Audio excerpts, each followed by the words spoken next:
Hi, it's Saturday, and today we're doing an online video. Doing it again with Matt Sands, and we're talking about that radical responsibility and acceptance of responsibility. In last conversation, we left off at, I guess, the point of emotional versus physical, and what defines your ability to defend or practice violence. It was a really good conversation, and we were supposed to pick up in the middle of the week, and I blanked. It's the last week before school. And so I totally stood him up, and he forgave me, like the kind gentleman he is. And now it's Saturday, and we're doing another one. So we're picking up where we left off, and we're looking at abuse. And yes, sir, I do. And we're going to hope, because my computer, we're going to hope that this all works. So there we go. It says he's added. Okay, there he is. Can I hear you? It takes me a while to work it out each time. That's okay. It works. We know it takes a minute, but it works. I want to apologize first and foremost for standing you up on Thursday. I'm so sorry. That's okay. These things happen. It's no problem. They do, but still, I'm so sorry. So Okay. Thank you for your understanding and forgiveness. Appreciate it. Do you want to give us sort of a summary of where you remember us being last time?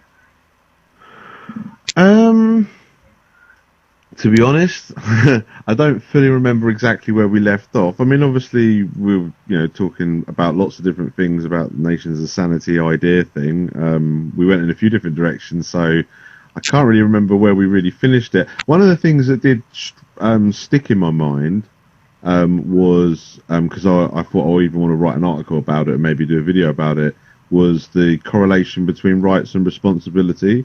That was one thing we did speak about that did stick in my mind, because we did speak about it last time, but it was an important point and something that I think when I'm presenting Nations of Sanity to people, there's obviously certain things that I think are like important to point out to people, and the correlation between rights and responsibility is definitely one of those things, because like the whole thing about, it's all based on the premise that everyone has right over themselves and only over themselves. So, you have right to control your life, but you're also responsible for your actions. And one of the things where we take a slightly different approach than we would, or we can take a slightly different approach than we would with like most adults, and that is concerning children or even adults that are perhaps mentally handicapped, so they require similar sort of guardianship.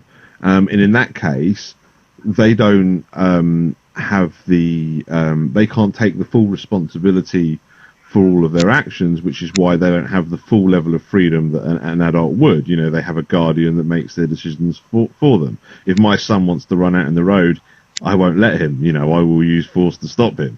I might do that for a friend as well, but the fact of the matter is, as a general rule, in fact, running out in front of the road's a bad example, because you could stop pretty much anyone for doing that.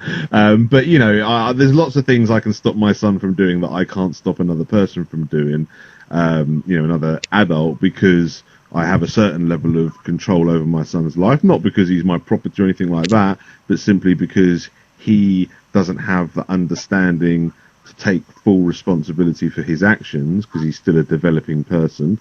And while he's in that situation, it's my responsibility to, look after him, and his mother's obviously, to look after him. Oh, and that was another point. Sorry, I'm going to go on a ramble now, but one other point, because that also reminded me concerning children, was, and I think I did say this when we spoke last, but when I was talking about how the non-aggression principle doesn't oblige you to help people. I mean, it doesn't say you can't help people, but it doesn't force you to either.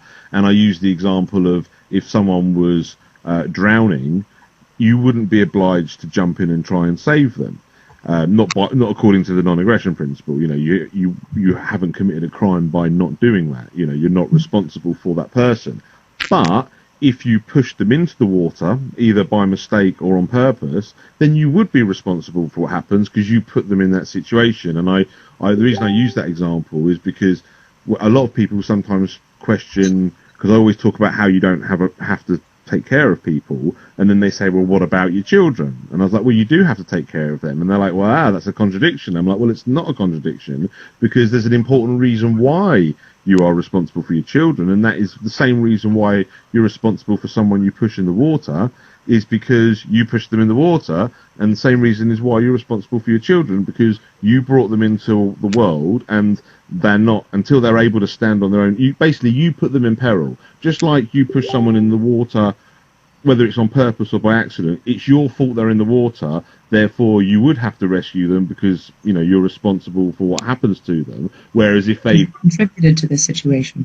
Yeah, exactly. Whereas if they, you know, if you just pass some stranger who was drowning, although, you know, a good person would go in there and try to save them. My point is it wouldn't be a crime not to say. It wouldn't be a violation of the non-aggression principle.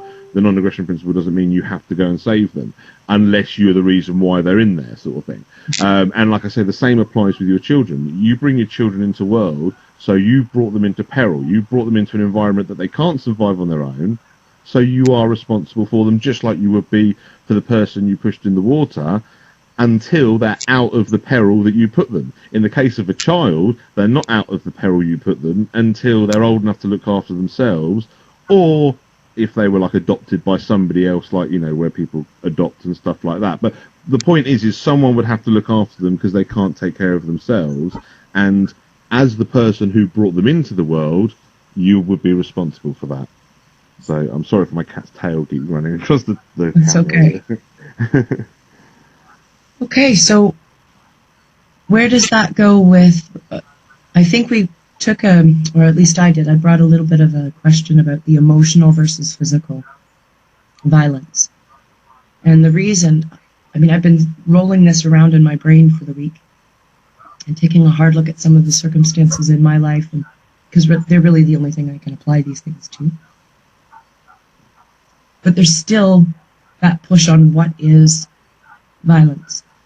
So if somebody is saying to you with a non-aggression principle that you can defend yourself or another person, you can, if somebody has acted with violence on you or towards you. But what type of violence are we talking about? And what defines your ability to respond? And you've got rights and responsibilities to respond, but what are your responses and how? There's a lot of questions I have. Yeah, well, I mean, basically... Sorry, my cat's decided it's time for a cuddle. And joining the conversation. Sorry, you have to remind me of the question again. Oh yeah, sorry. Emotional harm and versus physical harm. I mean, basically, the issue is like, you know, like I said before, like, emotional harm doesn't count as violence when it comes to the non-aggression principle. Like, you know, when I say the non-aggression principle says you can't harm people, that doesn't include emotional harm. You can emotionally harm people under the non-aggression principle. Again, it doesn't encourage it or anything, but like with the, you don't have to save the drowning person, you don't have to be nice to people. You don't have to take care of their emotions and stuff. Again, as a matter of what would be the law if the non-aggression principle was to be the law. It wouldn't be a crime to offend people, insult them, and hurt them emotionally. As much as, you know, but one of the points I wanted to make on that is, and I think I did say this last time, was that doesn't mean that you're raising the white flag with stuff like that. What it is, it just means that the whole point of making the non-aggression principle the law is to say that the law is when you use force. That's what we're saying. That's when we say you're not allowed to do something and we'll use force to stop you. If the law says you can't steal, then we'll use force to stop you. So my point is we can't use force against emotional harm. You know, if you, like, say you're in a relationship with somebody, and they physically assaulted you, then apart from the fact that you should obviously leave that person, you would be able to use you would be justified, and somebody else would be justified to use force to stop them, because they're assaulting you and they're not allowed to do that. That would be an initiation of force, and that would be a violation of the non-aggression principle. And as I say, if the non-aggression principle is the law, that would be a crime. So force can be used against you. Now, with regards to things that aren't a crime, what I'm saying is in those situations, we're not waving the white flag, but what we're saying is we have to use non-violent methods against that. So with regards to emotional harm, I mean, I think I did use this example last time we spoke. But I was like, if my partner hit me, I'd be able to use force. I can't quite hear you. You're muffled. I'm sorry, I put my hand over the thing. Like I say, if your partner hit you, then you'd be entitled to use force to stop them. But if your partner was hurting you emotionally, then you should leave them. And there's lots of other things. You don't have to just leave them. You can try to stop them in other ways by letting them know that they're hurting you, and other people can use other weapons against it as well, with regards to shaming them or maybe that's not the best. But what I'm saying is there's lots of different ways to tackle it. But one way there isn't to tackle it is to use violence. And because in that situation, because they didn't use violence against you, you can't use violence against them. And when I say violence, I mean physical violence. I'm not dismissing the harm that can be caused through emotional violence, if you want to use the word violence. It just divides them specifically. We're talking specifically about physical, not about violence altogether, where emotional violence is included, because there's no way to stop that physically. I mean, that's basically my point. And it's like with a lot of things, there's lots of things that aren't violations of the non-aggression principle that I myself disagree with, but I have to accept that I would have to, if I wanted to stop those things from happening, I'd have to use peaceful methods. I'd have to use persuasion. I'd have to use argument and intellectual appeal or whatever I think I can do. But my point is, and that again, it all comes back to that basic right where everyone has the right over themselves. That means you have the right to do what you want with your life, as long as you're not violating others and causing harm to others.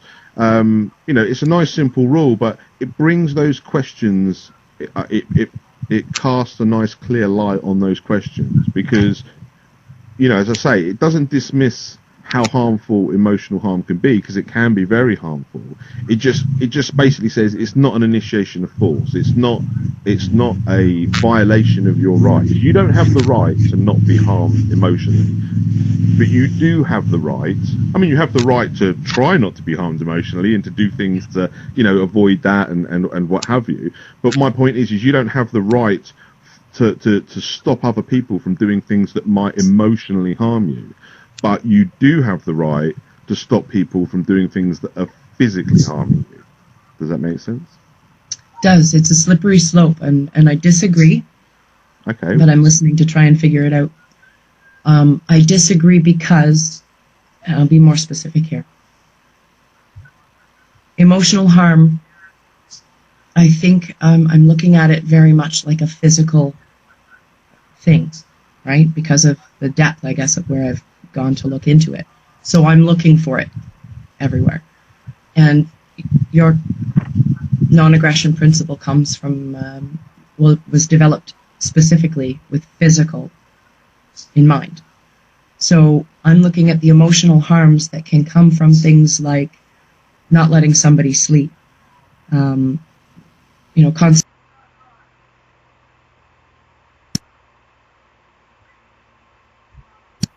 I don't know. It was weird. But I'm back.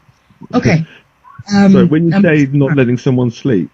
Not letting somebody sleep, restricting their food intake, or I'm going to just go through a list of things, not only that I've heard, but I've seen. Before you do, though, just go back to the not letting someone sleep thing. What? There is a question that came in here. So yeah. Go ahead. I can see that. Do you want to answer that? Yeah. What about your child being bullied? Say you had an 11-year-old that was being bullied by a 16-year-old. Let's suppose a minor under your care is being bullied by another minor. Not necessarily physical, but certainly causing lasting damage. It does, in fact, cause lasting damage. Yeah. If something develops when there's an ongoing stressor that you're powerless to remove yourself from, there is a chronic state of stress that happens, especially in these kids developing. So when their brains are developing, their neural pathways are developing under states of stress that shouldn't be there, right? Because we don't need to be bullied, and especially with a situation where you can't get out of it. But is that kind of what you mean, Danny? I think that is basically what he's asking. Yeah, I mean, it's a good point, and I mean, like I say, I'm not saying that we wave the white flag, like I say, but what I'm saying is you wouldn't be justified in using violence against somebody who's not themselves using violence, So, like the point is as deplorable as it is, and I'm putting myself in that situation because obviously if that was my child in question, I mean, the thing is as well, I can envisage scenarios where I myself would violate the non-aggression principle. I can see somebody provoking me in a way where they weren't violating the non-aggression principle, but provoking me in a way where I would violate the non-aggression principle in the way I respond. And putting myself in the situation that Danny's given an example of, maybe, depending on the specifics, maybe one of those situations where I would. And I can certainly think of plenty of examples where I would, particularly if somebody, I mean, like I did say last time, harassment's a little bit different. Like you can express your opinion, but if you actively harass somebody, then you're kind of stepping over the lines. And, when I talk about physical harm, it's not necessarily, you don't have to touch somebody necessarily to interfere with somebody. You could, if you screamed in somebody's face, that would be an act of aggression as well. That would be threatening behaviour. We can talk about that. And all of that. And as I say, the non-aggression principle isn't just, like say assaulting somebody. It would also be threatening or attempting to. So threatening behaviour as well would step over that line. But let's say, to use Danny's example, that you had a child that was being bullied in a way where they were not, stepping over that line where they were violating, where they weren't quite harassing, but they were saying enough things to be hurtful, and it was obviously causing a problem. What I'm saying is as a matter of law, as a matter of the non-aggression principle, you would not be able to react with violence. You would have to find non-violent ways, to manage the situation. To manage the situation. I mean, the thing is, when I think of all these scenarios where I myself might be provoked into violating the non-aggression principle, I would totally accept in those situations that I could be charged with assault or something like that. You know what I mean? Like if somebody say somebody, the acceptance comes in. Yeah, exactly. If somebody was causing emotional harm to somebody I love, then I might step over the line, step over that line and accept that I'm going to get done for assault because I did assault somebody and it wasn't an act of defence and what have you. So even though I can sort of see where them, the thing is, I had a disagreement with another person who also advocates for the non-aggression principle, doesn't quite advocate what I do with the Nations of Sanity about making it the law, but has the same kind of idea that, you shouldn't do anything that violates the non-aggression principle and what have you. But one of the areas where I disagreed with him was because he said the non-aggression principle basically defines good and evil. And I said, well, no, it doesn't. As much as I believe in the non-aggression principle as an objective standard for basic morality, based on that idea that everyone has a right over themselves, which I think is a pretty universal kind of form of morality, it's not good or evil. They're slightly different things. I can see why people would confuse the two because one's good, one's bad. One's good, one's evil. But I can think of plenty of ways in which people can not violate the non-aggression principle, but still act in a way that I would deem to be evil. And intentionally causing emotional harm to people would be an example of that. That is something that I would view as potentially evil thing to do, particularly if you're doing it with, real malice and intent. Because I say a lot of emotional harm we do isn't necessarily something, we're not trying to hurt people. Sometimes we are, sometimes we aren't. So, that's another reason why I think you can't have a law against it, because it's too much of a subjective standard. But to actually answer Danny's question directly, if you say you had an 11-year-old who was being bullied by a 16-year-old,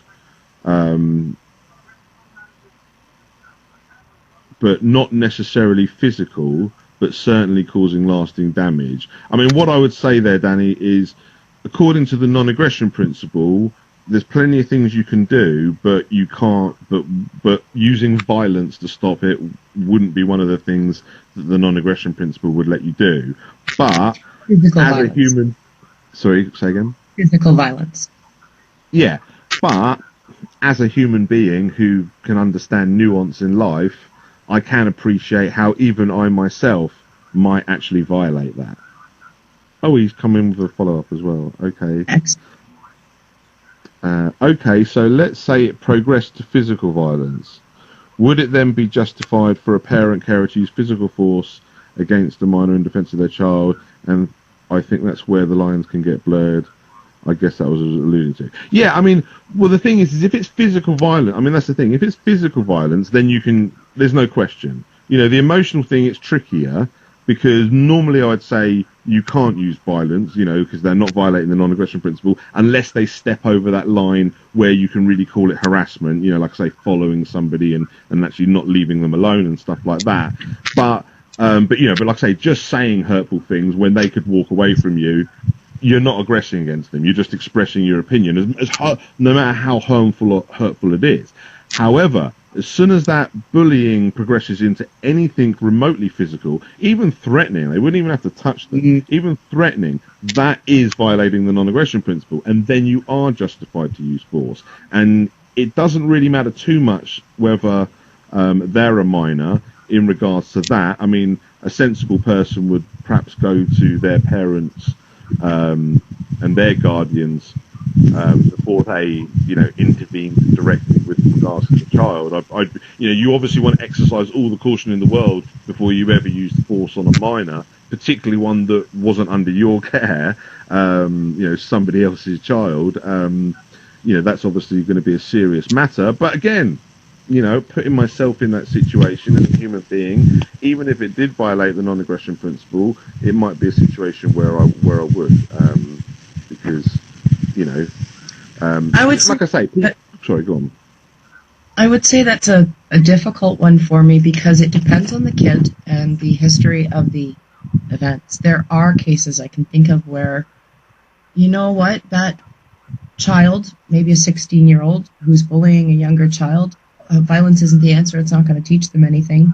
There are, you know, you need to get to know the child and why they're reacting that way. But there are other times where maybe they're not thinking, maybe they're just angry, whatever, but what they're doing is potentially harmful and has lasting results that they are not thinking about. And sometimes you do need to respond with a snap.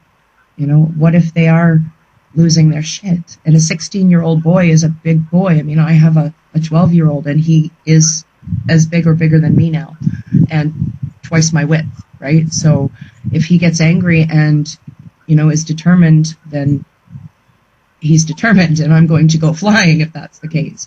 So sometimes where's the line? If you've got a kid who's not thinking or who's not able to bring himself down in that moment and he hurts that younger child, where's the line where we have to grab them and use not violence even, but protective action is more, I think, the word.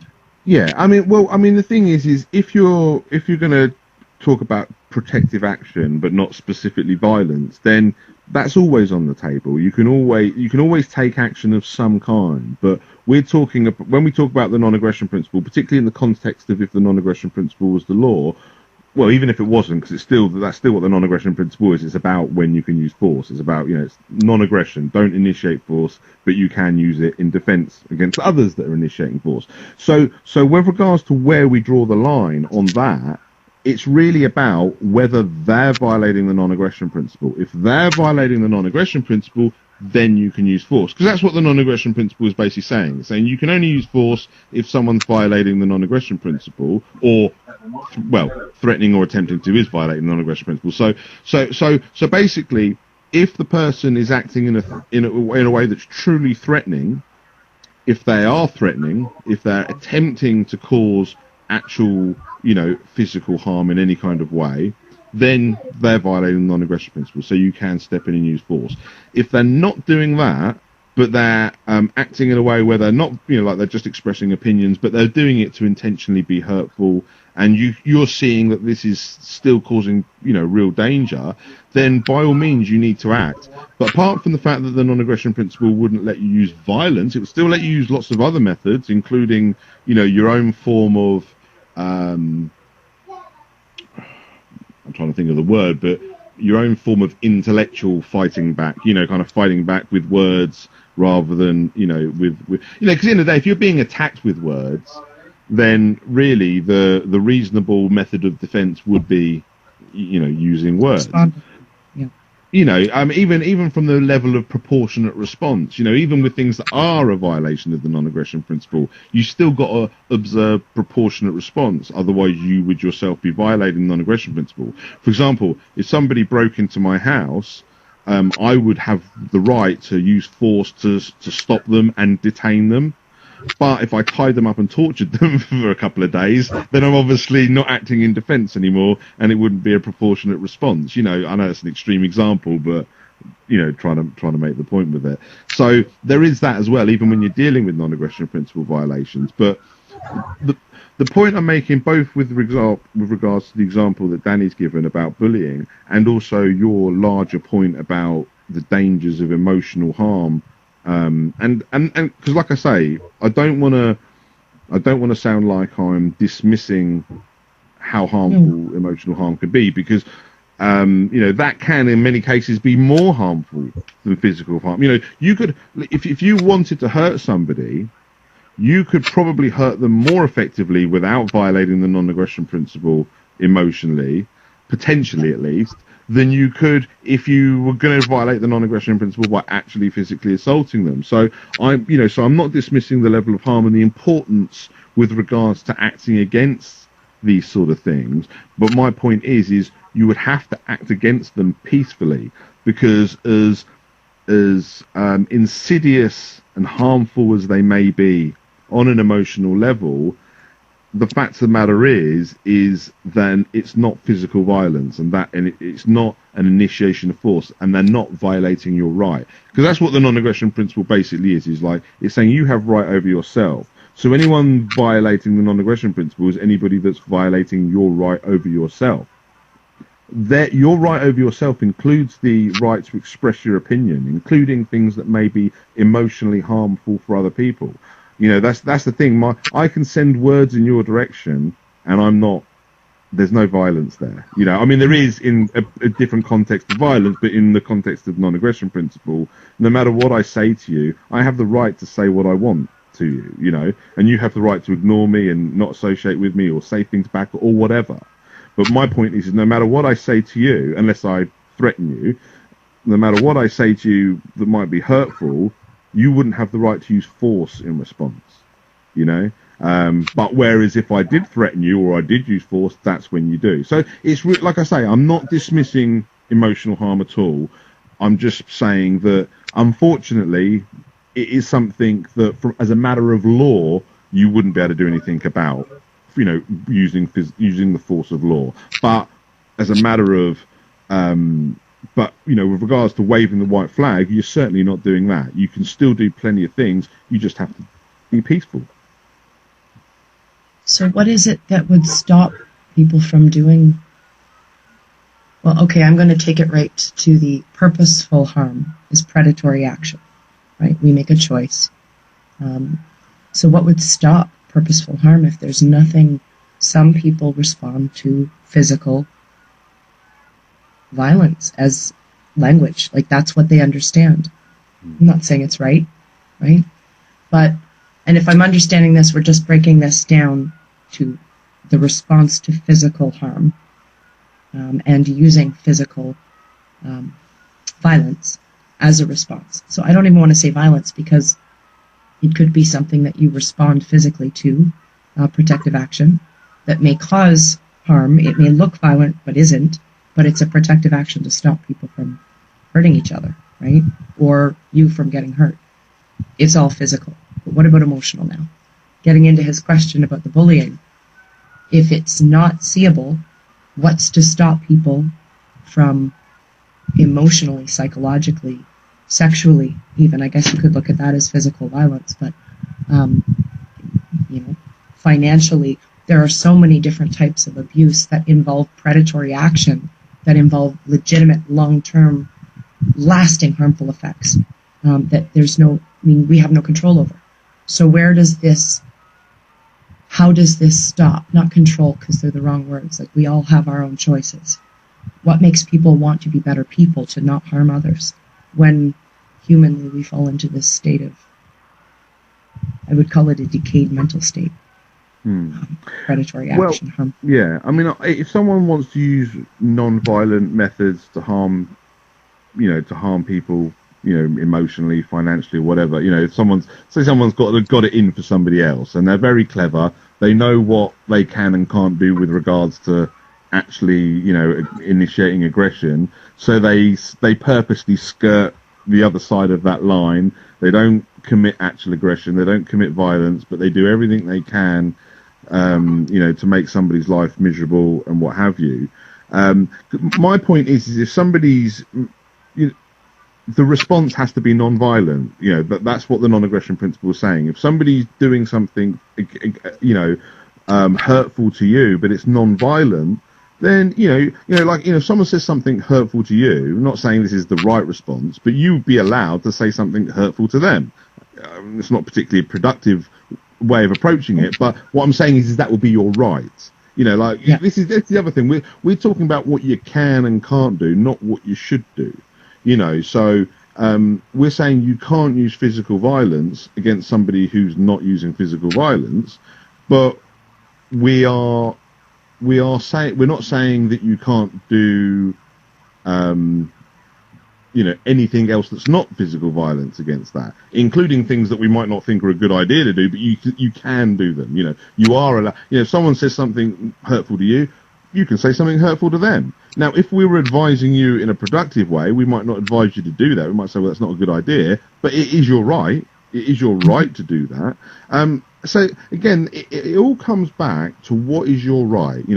If we accept the premise that you have right over yourself, then what does that include? And it does include the right to express your opinion. It does include the right to be hurtful to people on an emotional level. Unfortunately, that, because that's part of expressing an opinion.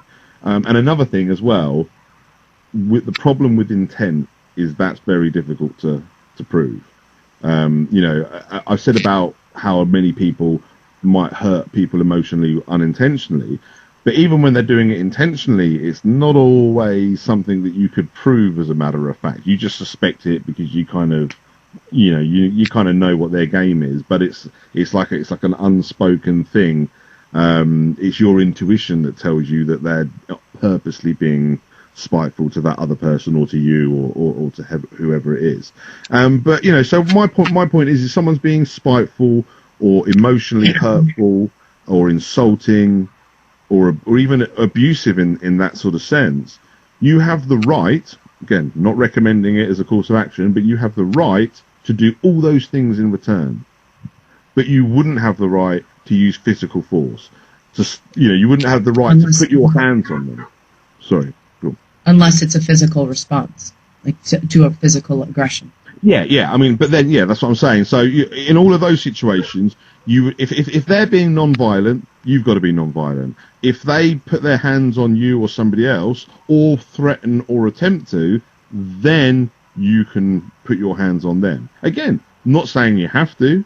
And that's the other thing with the non-aggression principle. We're saying what you can do and what you can't do. We're not saying what you should do. And we're not saying what you must do either. That's the other thing. Like, how I said about everyone has the right to enforce the non-aggression principle. If you saw someone being attacked, you'd have the right to use force against their attacker. It doesn't have to be self-defense. It can be defense of others. But you don't have the obligation to. You could walk on by and ignore it. Again, not recommending it, but we're talking about what you have the right to do. So, if I'm hearing and reading this correctly, the non-aggression principle doesn't okay, the language I would use is I'm mirroring. So if their abuse is psychological, you're evaluating those behaviors. And I'm just talking very specifically here about abusive individuals, for instance. So you're mirroring their behaviors, you're mirroring their tone, you're using the same type of language that they would be using, but you're not, and if they are violent, you're responding with the same level of violence or energy of violence as well. You're not, nothing is premeditative. It is simply a response. It's reactive. Is that right? Yeah. Okay. So again, and just, well, no, I keep saying it, but I want to be clear about this. Again, that's not saying that you've got to meet them with that energy, or, you know, like I say, if someone uses violence against you, doesn't mean you have to respond with violence. You might want to de-escalate and find that not responding in kind is a better way. But again, it's about what you have the right to do. Someone uses physical violence against you, or threatens or attempts to, you have the right to use physical violence proportionately to defend yourself or others. But you don't have to. You're not obliged to, but you have the right to. Does that make sense? It does. And that's where my questions, I'm trying to stay as reserved because I have such a strong opinion about this that I don't want to let my passions go and go, okay, wait a minute now, because that's opinion and it doesn't have any place. If you've got that, then don't be afraid to express it. It's not, you know, I don't expect all of this, even if I think that you'll come round in the end and I can convince you of it all in the end. Even if I thought that was the end goal, which I don't even expect that, but even if I expected that, I wouldn't expect it to be a smooth journey to there. I'd expect bumps and hang on a minute, and I'm not sure about this, and you know what I mean? So please, you know, don't. Well, I've got lots, but it's not going to do me any good, and I won't learn anything if my opinion is what's driving the conversation, right? Like, I need to be able to be open to learn. And it's such a sensitive subject when we talk about abuse, and one of the reasons that this resonates is because it allows for self-defense, but there's no step beyond that. And the intention seems, if I've got it right, to always be, you're advocating for yourself. It's self-responsibility. You're not trying to control another's behaviors, but you're trying to make sure your own space is safe and that room is made for that. Or your children, who you were responsible for creating and therefore responsible for. So, but when it comes down to things like abuse, narcissistic abuse, which is often not seen, a psychological abuse happens every day. Look at the corporate world, emotional abuse, and you've got family dynamics that's what they understand as a normal working family. And it is so unhealthy and toxic that that's what they're teaching their kids, and their kids are then out in the world, and our kids, all of us, are out in the world. So I need to look at that violence, and that's exactly what it is. It's an emotional violence out there that we have no way to deal with it. And so this deals with physical, which is great when you reach that point of abuse in your environment or physical harm that you're at risk of. If you can take care of yourself, and a woman needs to know, first of all, that yes, you can stand up for yourself. Yes, there is a line. You're not an asshole. You don't get to go, beat on your partner because he pisses you off. But he raises his hand to you. You do not cower. You do not back down. You do not run crying for another room. Yes, you're scared shitless, but you face that partner and you deliver that with the same amount of energy as you got. And yes, you are going to get hurt sometimes. Sometimes you're going to get hurt without having responded that way. More often than not, you need to stand up for yourself. And that's the same with bullies on the schoolyard. But there's a line. You're not walking around there out in the world with your chest puffed out looking for arguments. You're walking through the world trying to be a productive member of society and whoever you are, and learn and explore. And personally, I'm here to live out my life and do what I came here to do. I'm pretty secure in that now, but I want to be able to be comfortable and know in myself that, well, I do know if that guy gets a shot, it was deserved, right? But I'm not stepping over that line. I'm not trying to hurt him. I'm responding. Well, what if that response was a sexual or a predatory or a emotionally harmful thing? And I responded Just with violence. clarify the sexual bit, because obviously, like I say, emotional harm is not a violation of the non-aggression principle. When you say sexual, I mean, that sounds like it could be a violation of the non-aggression principle if it was anything like, again, just clarify what you were talking about there. Okay.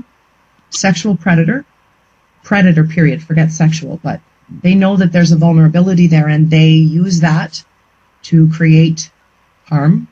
We're not just talking discomfort. Okay, so sorry.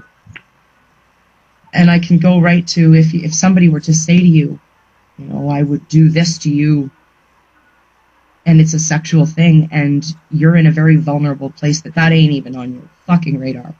And, the closer that person is to you, the more they know about your situation, the more predatory that behavior is, the more vulnerable you are, the more they know it, the more it's just like that's the kind of situation. The only response is a crack to the head. We cannot do that. I cannot respond with a crack to the head, even if the fucking guy deserved it, right? So there has to be, right. Yeah, I get what you're saying now. I mean, the reason why I wanted to clarify that was because, obviously I know you weren't talking about actual rape, but I was thinking if it was a sexual assault, that's a violation of the non-aggression principle, even if it isn't an actual, rape or something like that. So that's why I wanted to clarify what you were talking about when you were talking about like sexual predators and stuff like that. But I see what you mean. You're talking about people that would say manipulate somebody who they think's vulnerable, for example, for sexual gains or whatever, or something like that. Yeah. Yeah, or just to fuck with their head and be nasty. Yeah. Okay. Yeah. So that's an example of something that the non-aggression principle doesn't stop people from doing. That is an example of that. And these are the sort of, that's a good example, actually, when I say that there's plenty of things that the non-aggression principle allows that I don't agree with, from my own subjective personal thing. But again, it's separating that line. Because, again, the non-aggression principle doesn't endorse it either. It's just saying it's not a crime. It's not that, unfortunately, manipulating people is not, again, you've not violated their right, because what you're doing there is again, and it's not something I agree with morally, but what you're doing there is you're convincing them to, you're trying to influence their free will, but you're not violating their free will. It's a little bit like, I'm not a religious person, but I'm aware enough of how religion goes with regards to the story about the dynamic between God and the devil, with regards to humanity, saying that God gave us free will. The devil can't violate that, but he can influence us so that we violate our, so we do wrong things by our own, volition.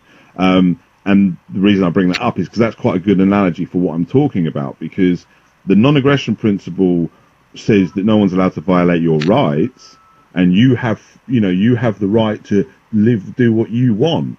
But if someone tricks you or manipulates you, and when I say tricks you, I don't mean through fraud, because that again would be non-aggression principle violation, but manipulates you in the way that you're describing. Find some guy who has a good sense for vulnerable women and knows how to manipulate them for his own ends. Unfortunately, there's nothing physical you could do against that person in line with the non-aggression principle, because that person hasn't violated the non-aggression principle. He hasn't violated that person's rights by manipulating them. In fact, in a way, I'm not, again, because it's not something I agree with morally, but in a way, he's kind of shown an understanding of what their rights are, because he's not violating their rights. He understands that they're the ones that have to consent. So he's used every trick in the book to get them to consent by using emotional manipulation and all these things. And as contemptible as that is, and again, like I say, not endorsing it in any way, shape, or form, it's not a violation of your rights. Like if I did that, it's still your, or not me, but like say some man does that to you in a bar, you're in a vulnerable place, and he finds a way of manipulating you and saying the right things, and he's just doing it for his own ends. Oh, I think you've misread the situation altogether. Okay, but follow through. Yeah.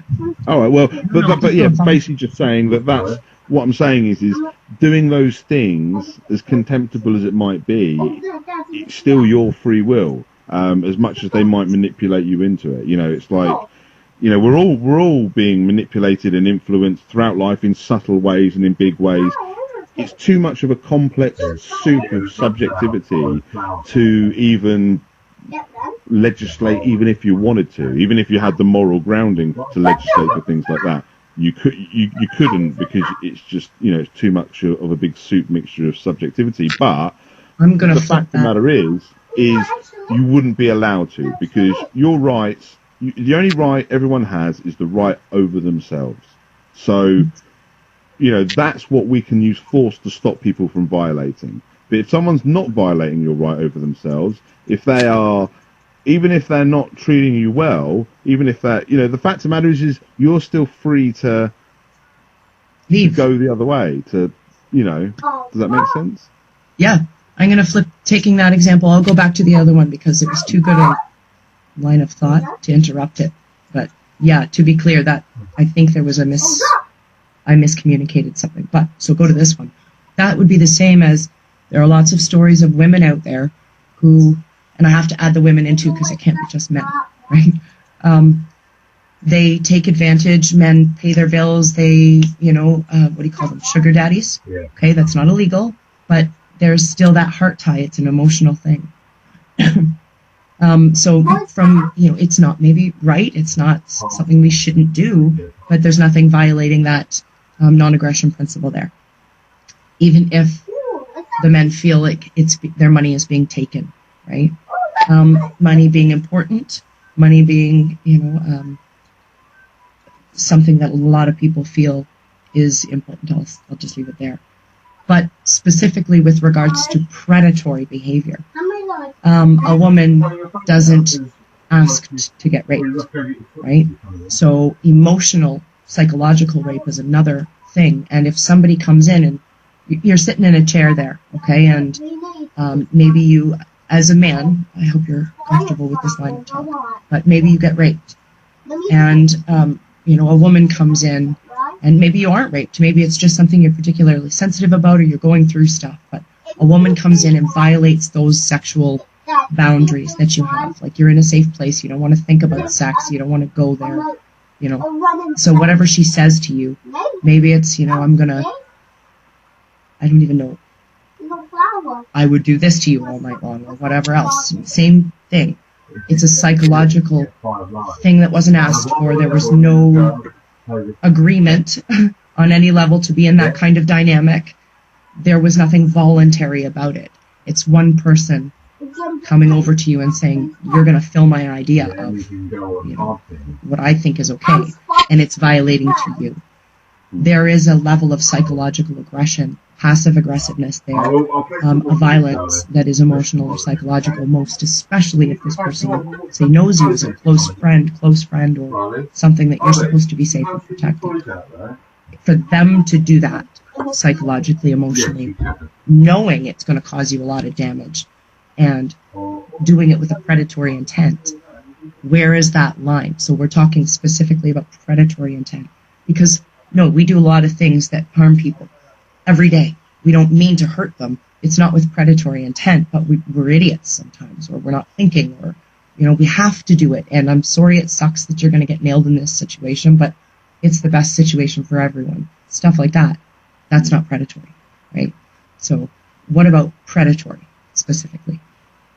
Well, I mean, as I say, it is difficult to prove intent with people, no matter how obvious it might seem, you know, in the kind of unspoken way. But again, as long as I'm understand you correctly, and obviously when I say about, as long as they're not stepping over that line, when they say, like, when you said the example, well, I'm going to do something to you, that's a little bit close to a threat, you know what I mean? But I'd like to do something to you could sort of cause the same thing that you're talking about without being a threat. So let's assume that they're not. We've established what the line is that the non-aggression principle draws with regards to making a threat, or, you know, actually violating, you know, you in some kind of way by threatening or attempting to coming into your personal space, and exactly, invading your personal space would be a good example or something. But assuming that they didn't do any of those things, but still did what you were talking about with regards can't hear you, and saying something uninvited that that triggers you, I can't hear you. Oh, sorry, I keep putting my thumb over the mouth bit. I'm just going to do this when you do. So assuming that we're on the same page with regards to they didn't violate the non-aggression principle, they didn't threaten or attempt you or whatever, but they do say something, they do come over and uninvitedly say something that triggers you or offends you or whatever.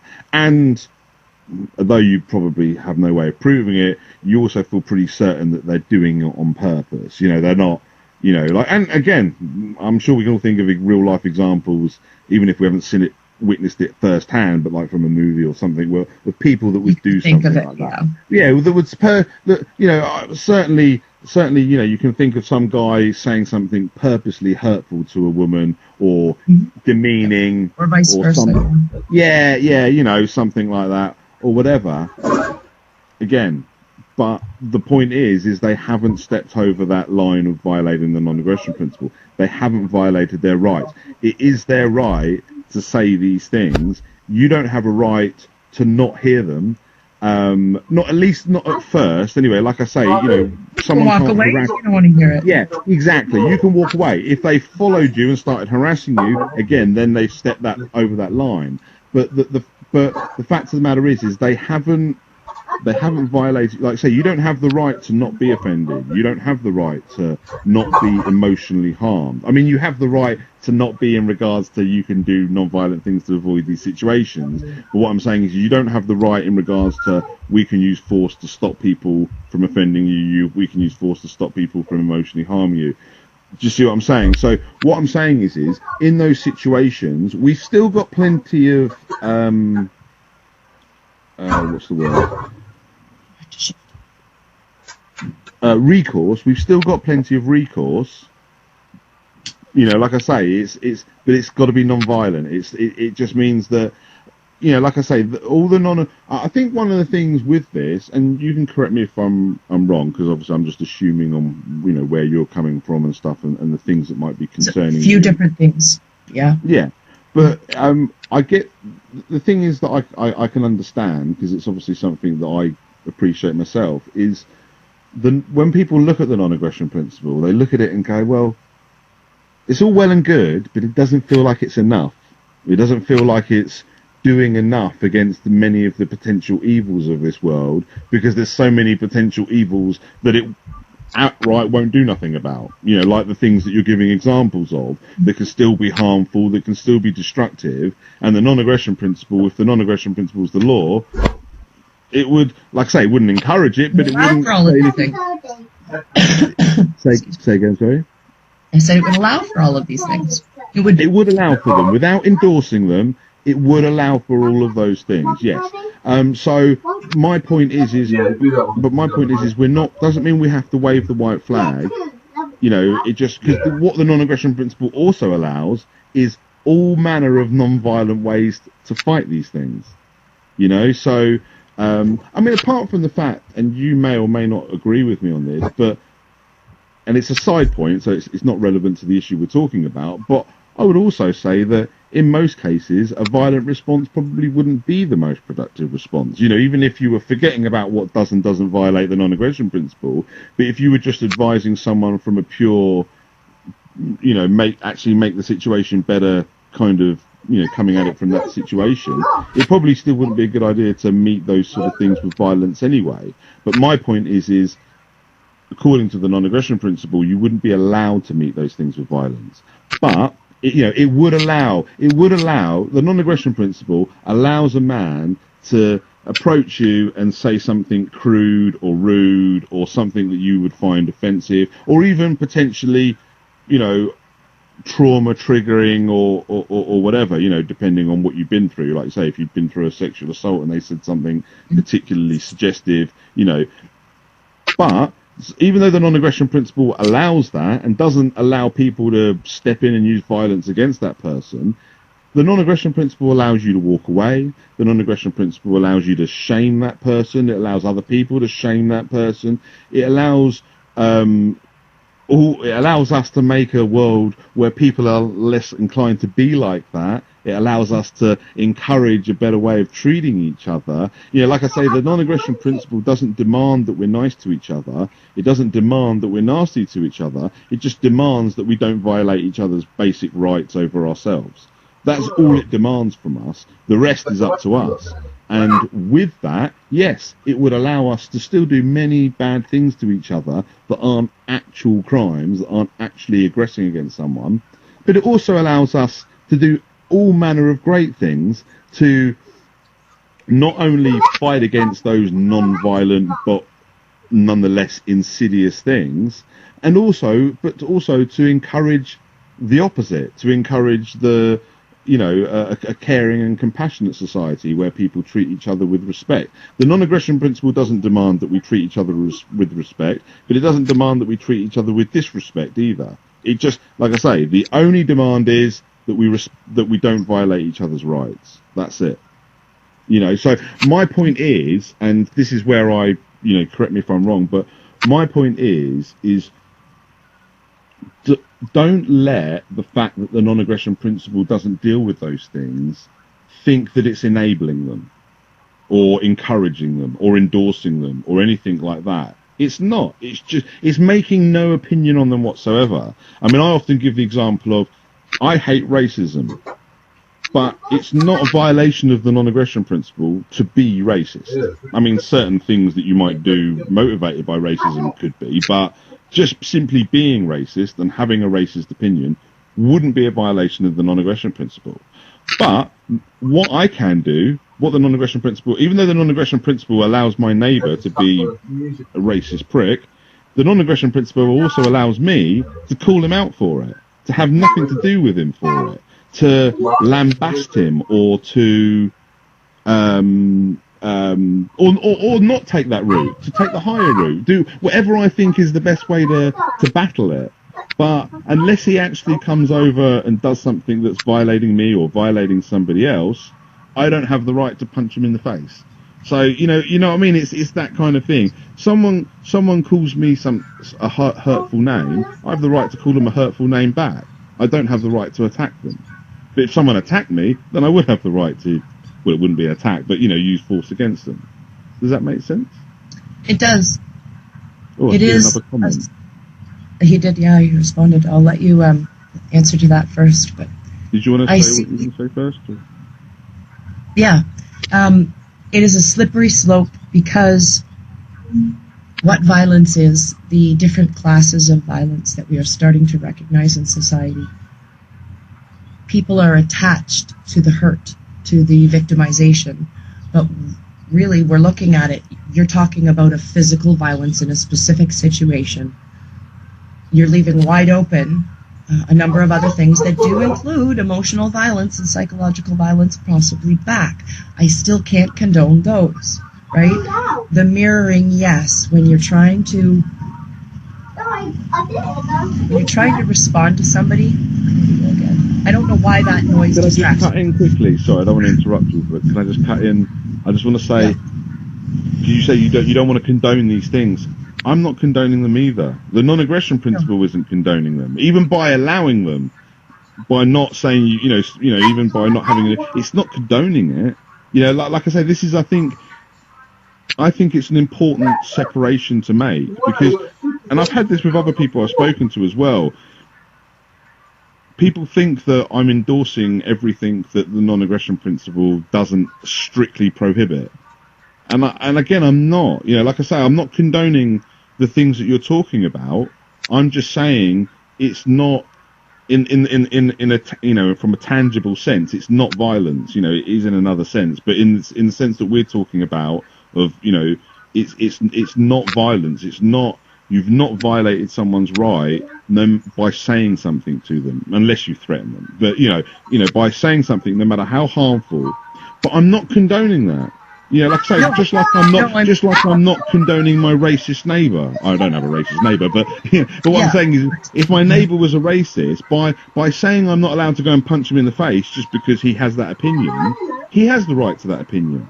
That's part of his the same self-ownership that I want. The same right that I want to live how I want as long as I don't violate others, and to express whatever opinion I want, as long as I don't violate others and I'm not actually threatening somebody. That same right is the same right that would allow my neighbour to be racist. But it's not condoning it. It's not saying that it's good that he's a racist. It's just saying he's not committing a crime. He's just, part of his freedom as a self-owning individual is to be racist if he wants to be. Again, as long as he's not, I'm not including actual acts of, because that would be crimes. I'm talking about having an opinion and even expressing that opinion. I think, and I'm going to say something very scary here for Canadians who actually respect the Charter, I think that's basically what the Charter of Rights and Freedoms in Canada says. Right? You have the right to be whatever you want. If you're a dick, you're a dick. You don't have the right to harm other people. Everybody has the right to live free from that harm, from interference from the state, but we do have a right not to be psychologically, emotionally, physically, spiritually, financially, whatever, abused. And there's a great deal of awareness that's coming about now about the different types of specifically violence, and they're just different categories of violence, and they affect us in different ways as a human being. Here I go on the holistic part, but as a human being, we are not just physical, and there's so much more that needs to be done that causes that physical response or reaction in so many. But this specifically is dealing with, not to lessen or minimize it in any way, but simplifying it for the ability to focus on one thing at a time, breaking down the problem and analyzing one smaller thing, as my son would say. This is specifically about violence and violent response, physical violence rather, and physically violent response. When is it appropriate? When is it not? You're not dealing with the other aspects of violence. You're dealing specifically with the physical violence, dropping bombs, laying, hands on other people, controlling anything that impedes or crosses personal safety boundaries. Is that safe to say? Yeah, and one thing I'd just like to add about that as well, because when you say, because the other thing that, when you say, I have the right to obviously you have the right to not be punched or assaulted, because that's a violation of your, of your self-ownership. You also have the right to not be emotionally harmed, in the sense that you have the right to walk away, to say no, to not tolerate it, to not accept it, but not in the sense that you would have the right to use physical force to stop somebody who was doing that. That's what I'm saying. They have the right to express that opinion no matter how hurtful it is. And just one other thing I'd like to say quick as well is, just as, when you have, because often we're talking when we talk about emotional harm, a lot of the examples we've given have been of relationships, man and woman relationships. Now, just as, and also you made a good point, we have the right to be dicks. Part of the freedom and the right to live your life as long as you're not violating others does include the right to be a dick. Just like it includes the right to be a racist, just like it includes the right to be a narcissist and an emotionally abusive person. You have the right to be all of those things, and as much as it might be harmful, a person would have the right to have a relationship with it. So say you know somebody who's in that sort of situation where they're being emotionally harmed. The problem is they, not only does the partner have the right to say what he wants to say and all the rest of it, she has the right to stay with him, or he has the right to stay with her, whoever it is. The victim has the right to be the victim if they choose to be. And unfortunately, there's nothing you can do about it, because part of their right as a self-owning individual, just like you can't do anything about the guy who drinks too much, or the guy who eats too much, or, again, our freedom includes the things to do things that aren't good, but if we're only harming ourselves, then it is our right. Again, not condoning it, not saying it's a good idea. And this is why I think, in a way, although obviously this is pertinent, our conversations are pertinent, in a way, these conversations almost want to split away from each other, because a lot of the things that you're talking about simply have nothing to do with the non-aggression principle. We can establish as a nice little foundation that we both understand that the non-aggression principle says when you can use physical force, and say, okay, we understand that line, and that But let's put all that to one side. We agree on that, and then move on and say, but these things aren't acceptable, and we need to do things against them. And we understand that the list of things that the non-aggression principle would allow us to do would include pretty much anything except physical violence. You know, like I say, that's the thing about when I say the non-aggression principle doesn't condone these things. It allows people to be dicks and emotionally abusive and all that without condoning or encouraging, but it also allows us to be the opposite. And it allows us to do all manner of things to fight these harmful and destructive ways in which people treat each other. But the only way we can use actual physical force is when someone's rights are being violated.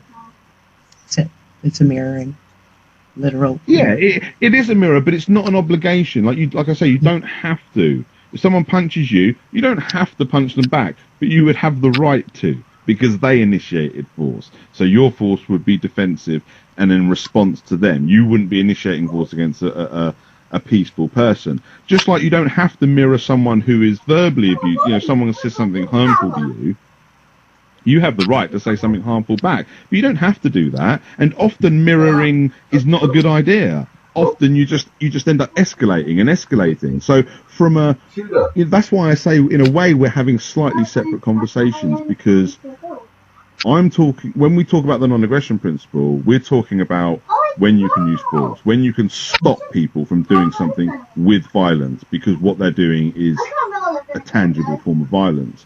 What you're talking about is what we should be doing, not what we do in, do you know what I mean? Or not. What are we not? Where do your boundaries end? What is not non-aggression principle? I have all kinds of beliefs that, like, I disagree with some of the things because violence, but where are we not? And certain things with regards to abuse, and both with men and women that I work in, where would I apply it? Well, these are the questions I have. Where does that boundary end? So is it about, is it about mirroring, for instance? Well, yes, for me, it's what I'm hearing is that whatever I see or less is allowed. Does that make sense? Yeah, that's probably a fair way of looking at it. Yeah. All right. But that's still a boundary. Even if I agree, okay, because with things like mutual combat, that applies. You're not going to go beating up your partner just because they say something that's... But if you've got, and this is where abuse comes in, and it's great, I can talk about two different things, but this is reality to me. This is what I see out there. Somebody who is deliberately attacking with a passive-aggressive violence or a violence that's covert is still just as damaging, and there has to be a way, because the non-aggression principle only covers physical violence. There's got to be a way for me to justify, but right now I'm justifying the omission of something that's very important to me. So no, I have to stop and listen and take some time to take it in. You know what I mean? So yeah, I understand what you're saying. Yeah, I have no opinion as of yet on any of it. Just lots of questions. I mean, whenever you have these questions, because when it comes to like clarifying the non-aggression principle, the important thing is to just remind yourself what the non-aggression principle is based on. So just remind yourself what the non-aggression principle is. It's based on the idea that everybody has right over only themselves. You have right over yourself and only yourself. I have right over myself and only myself. So when we're talking about when you are violating that right, that's what the non-aggression principle is. So, robbery, rape, murder, assault, all clear violations of your right over yourself. You don't have right over somebody else. So when we're talking about when you're stepping over that line, and you're thinking of these examples, you're saying, well, is like say in a situation where you can see, say you see a couple, and say the man is abusing the woman emotionally, right? And you can see that as a third party. The problem is one of the when you say, well, would I be allowed to, whether it's a good idea or not, would I be allowed to use force to stop them, to stop that situation, because I can see how much it's hurting her? The answer is no, because not only would you be violating his self-ownership because he's allowed to do what he's doing because he's not violating the non-aggression principle, but you also would be violating hers, because it is her choice. As much as she might be emotionally manipulated and all the things, and like I say, and that's when you can use all the tools in your box to try to break her from that emotional manipulation and help her see it and wake her up to it and stuff like that. But if you fail to do that, if you're unable to do that, you can't resort to using force or stepping in, because like I say, you wouldn't just be aggressing against him, you'd actually be aggressing against her, even though she's the victim and you're trying to save her, because she has the right to be in it. Yep. She has the right, she has the right to be in that abusive relationship. Just like if your neighbor was an alcoholic drinking himself to the death, he would have the right to do that. It's his own body, and and when you say, because the reason why I say, that doesn't mean we're waving the right flag. That doesn't mean you can't do anything to stop your neighbor from drinking himself to death. It just means you can't physically stop him. You're going to have to appeal to him on an emotional level. You're going to have to use all the non-violent methods you can think of. If you think that he's drinking because he feels unloved in this world, you might want to tell him that he is loved. Or you might want to talk to him and work through his problem. You might want to advise that he takes up weed because it's a hell of a lot safer and he might get the same sort of relief from his demons, whatever. But what I'm saying is whatever you do, the fact of the matter is all of those things are options to you. So that's why I say it's important. We're not waving the white flag to things that aren't violations of the non-aggression principle. There's so many things you can do, but what you can't do is physically stop your neighbor from drinking himself to death, or physically stop your neighbor from being with a partner that treats her like shit, excuse my language, and or any other of these things. Like I say, that's what the non-aggression principle is about. It's about saying when you can use violence. Again, not saying when you have to, but saying when you can, you step in and use violence. And if you saw somebody assaulting somebody, then that's nice and easy. You can use violence. You don't have to. You don't have to get involved at all. But you can. You would have that right, because you would be defending somebody against the non-aggression principle violation. But in all the other situations, you wouldn't be. And that's when you would have to use a non-violent method. And actually, I think the alcoholic neighbor was a good example of that, because like the woman who's being emotionally abused by her partner, she has that right to do that. It's the same as the alcoholic who's drinking himself. No matter how much he's destroying himself, he owns himself. He has that right.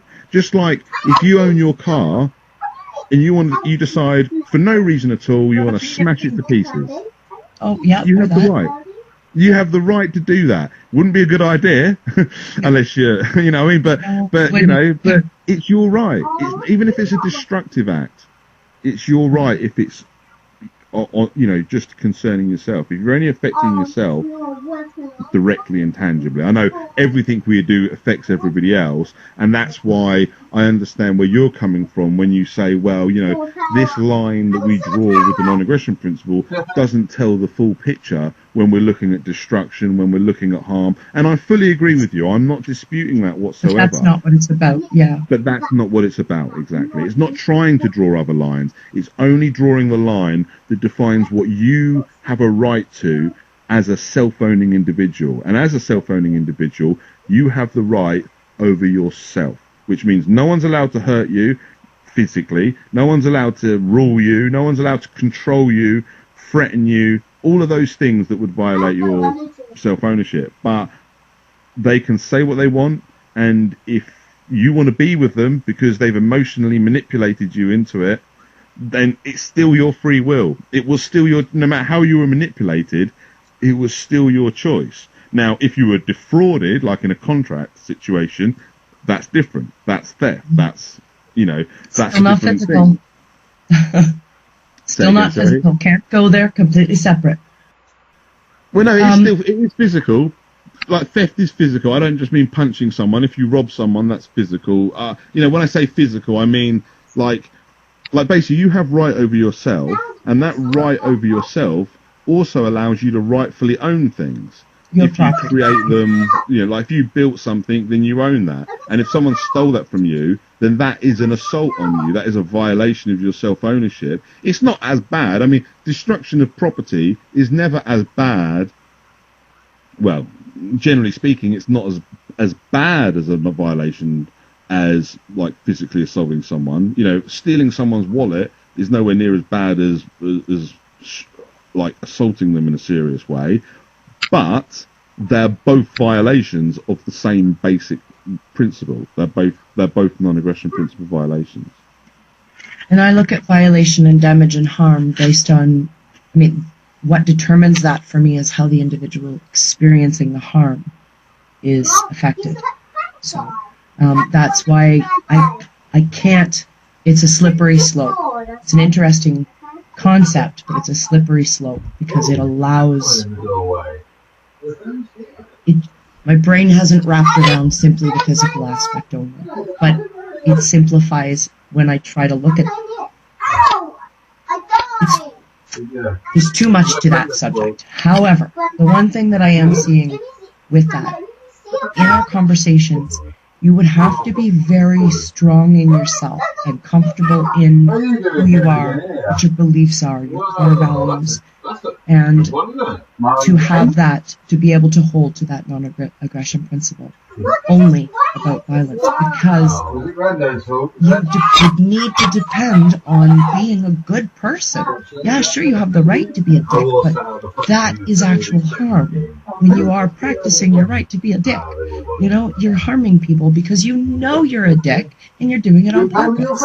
But if you don't know, and you're an angry person and you're struggling on these emotional levels that nobody else maybe can understand, or whatever you're going through, and you happen to be a dick to people, and maybe you do trigger something that creates quite a bit of harm in someone, you have a responsibility, but it's a very big difference between that person who's struggling and it happens compared to the person who is predatory, knows they're a dick, acts like a dick because it's their right to be a dick. You're taking advantage there, not only of people, but you're a walking manipulation at that point. And there isn't a choice to interact with you or not. You're determined to wander through life like that and run into whoever you hit. So, you know, sometimes there has to be something to govern. And whether, I mean, we can self-govern, yes, but there has to be some kind of something more. Like there is a higher. Yeah, but that's up to us. I mean, it's like, as I can speak from experience because I've been a dick in my life regularly. And I can even think of recent occasions when I've like lost my temper at work because I've been tired and stuff, and I've spoken like in a way. I've not been nasty to actual people, but I've been angry around people before and had to apologise. I'm sorry for how I was after that. But when I say I had to apologise according to my own sense of what's right and wrong. I didn't have to apologise, you know, from a non-aggression principle point of view, because no matter how much of a dick I was and no matter who I offended along the way, I didn't violate anybody. You know what I mean? Like I say, I have the right to express my opinion, just like everybody else would have the right to express their opinion that I'm being a dick when I express mine, you know, or to walk away from me or to leave me alone. And again, they have the right to do that. But one of the things, one of the things that's often humbled me and helped correct my behaviour when I've been a dick is, even though people have had the right to sort of, you know, treat me with the same sort of hostility, often they've not, and that's what's brought me down. Like, I've given somebody every right to say, oh, you know, fuck off or whatever, and they haven't, and they've actually been understanding, compassionate, which would make me feel even worse for being a dick, because but in a way that's actually more effective as well. You know what I mean? Like, if you're a dick to somebody and they're actually nice to you in return, there's a good chance you'll actually feel worse and you'll be more likely to wake up to your behaviour. But again, they don't have to do that. They could tell you to go to hell. You know what I mean? It's, again, this is what freedom's about. This is what self-ownership's about. Like I say, it's the right, not the obligation to be a dick, but it does include the right to be a dick. It also includes the right for other people to be a dick in response to you. But again, not saying that this is the way to go. And this is, I think, this is like the only area where I think we are talking a little bit at cross purposes, because a lot of the things that you're saying, I don't disagree with regards to, you know, like where this is a problem and where this is something that we, want to do things to combat. My only point is the tools that we have available to us. The non-aggression principle says the violence is the one tool we don't have to fight to fight those things. The non-aggression principle says that we can fight violence with violence. We don't have to, but we can. Yeah. But we can't fight non-violence with violence. If someone's not being violent to you or anybody else, then you can't be violent to them. And violence does include things like theft and stuff like that, anything that's, I say. But again, it all comes back. I mean, sometimes I even think, the non-aggression principle perfectly encapsulates the principle. But I found lately when I've been talking about it, I've been referring to the non-aggression principle less and referring to the basic concept that it's built on, which is your right over yourself. Because I think that makes it even clearer, because it helps us understand why. Well, why? Why does the non-aggression principle say you can't use violence to stop somebody who's being emotionally harmful to their partner?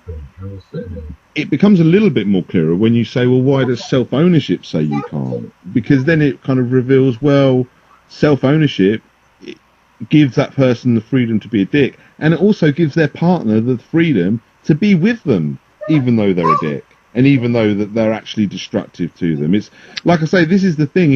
And let me just ask you a direct question now. If you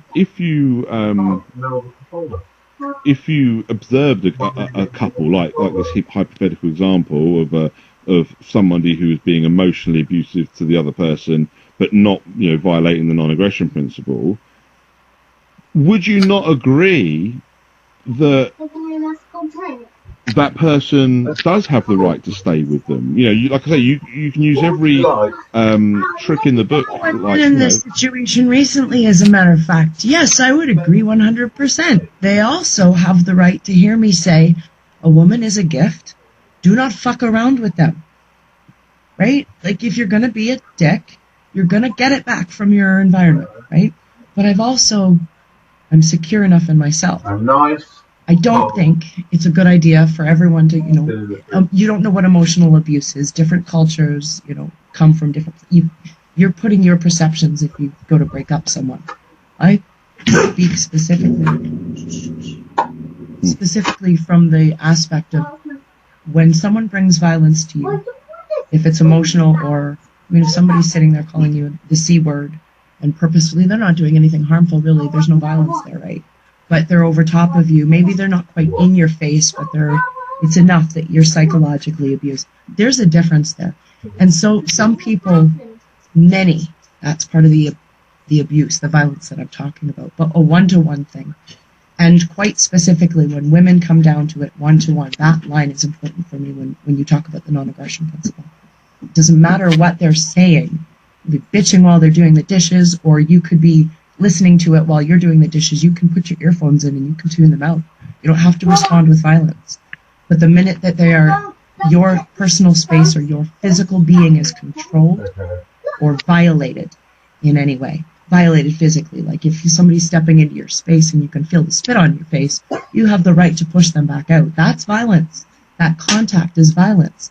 If you see somebody, woman or man, I don't give a damn whether you're a guy. If you see a woman about to smash some guy with a beer bottle, you better step up, in my opinion. You don't have to in what you're talking about, but there's certain things. But you'd have the right to. You'd have the right to, right? But we're not talking shoulds, I get that. But what should you do? But when it comes down to a woman knowing you have the right to defend yourself, or a man, I don't care if it's a woman, if she's beating on you, you have the right to restrain her. That's a fact. This is your personal body. So, but you also have the right to say something, and there's the discomfort in our communities, our societies. We don't say anything. Well, we don't have to. But we do have the right to as well. We have the right to speak what we see, to express ourselves without getting in some physical altercation with a guy who's beating us. Does that make sense? Okay. Yeah, exactly, yeah. Okay. I feel like I'm always like getting sucked into the conversation, and then I'm right at the point of, well, I've got more questions, and then I have to go because I have to go supper. Thankfully, supper is being made tonight for us, so this is really nice. But I do have to go. I don't want to take too much time away from them. Now I have more questions. So we can do this again. It's not a problem to do it again. I didn't want to talk for super long tonight anyway because I've got work early in the morning anyway. I'm kind of between shifts. That's right. How was work? You're working. You work today. Yeah. Work is and always is shit. Well, may it be much better tomorrow. I'm sure it won't be. It will last for 12 hours and I'll hate every minute of it. But and you have the right to think that way. exactly. But if you want to, like I say, I'm happy to continue this. We can arrange another time and and do another conversation. So that's not a problem. If you've got more questions, I love talking about this anyway. And I hope I've clarified a few things. So I've certainly got a better idea of where you're coming from. And as I say, and please, when we talk next, tell me about anything you do disagree with, because I'm still, I want to hear all of that. But I'm not so convinced that we do disagree, because whenever you talk about all these things, from a point of view of how we should be treating people and the emotional harm and the realness of stuff like that, I don't disagree with any of that. And you don't seem to disagree with my assertions with regards to where the non-aggression principle draws the line over violence. I think we can both agree there might be a slight fuzziness to that edge, but generally speaking, we can both... It resonates. Yeah. It resonates. And as I say, and it just all falls back to that basic idea. You have right over yourself and only yourself. I have right over myself and only myself, and that's the same for everybody. That is literally equal rights.